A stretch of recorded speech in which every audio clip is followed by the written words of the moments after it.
కొంత బాధ అధ్యక్ష. ఎందుకంటే ఇది మనందరికి సంబంధించిన విషయం అధ్యక్ష. నేను కూడా చాలా తీవ్రంగా బాధపడతా ఉన్నా. ఎందుకంటే దేనికైనా ఒక హద్దు అనేది ఉంటుంది అధ్యక్ష. There is a limit for everything. సహనానికి కూడా ఒక హద్దు ఉంటుంది అధ్యక్ష. తెలంగాణ సమాజం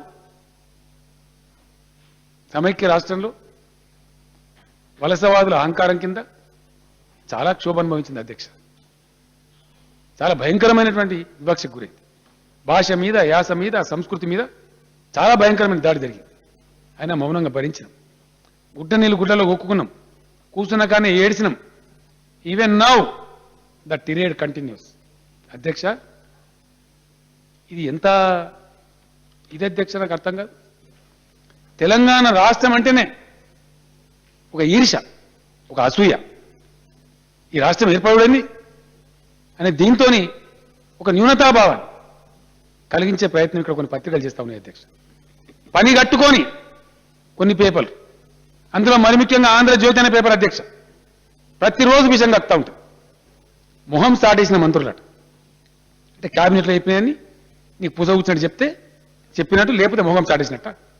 ఏం వార్త అధ్యక్ష ఇది? మంత్రులను పట్టుకొని తెలంగాణ గవర్నమెంట్ను, తెలంగాణ రాష్ట్రాన్ని ఒక నెగటివ్ ఫ్రేమ్లో పెట్టడానికి, లేని ఇష్యూలను ఉన్నట్టు చేసి పెట్టడానికి ఇక్కడ బాగా ఆంధ్ర అహంకారం జీర్ణించుకున్నటువంటి కొన్ని పత్రికలు కొన్ని పాలసీ లేకుండా ప్రభుత్వం ప్రకటించని పాలసీని ప్రకటించినట్టుగా, ప్రజాభిప్రాయం సేకరిస్తున్నట్టుగా ఇట్లయితే మీరు ఏమంటారు అని మాట్లాడుకుంటూ కూడా చేస్తున్నారు. నేను వాళ్ళని హెచ్చరిస్తా ఉన్న అధ్యక్ష, వీళ్ళని వదిలిపెట్టే ప్రసక్తే లేదు. ఇక్కడ వచ్చిన ప్రభుత్వాన్ని సెటిల్ కానియద్దని, కంఫర్టబుల్గా పనిచేయనియద్దని, తెలంగాణ ఒక రాష్ట్రంగా, ఒక సమాజంగా సెటిల్డ్ మేనర్లో ఒక పాజిటివ్ డైరెక్షన్లో ప్రయాణం మొదలు పెట్టవద్దని డ్రామాలు చేస్తున్నారు అధ్యక్ష. మేము గమనిస్తా ఉన్నాం.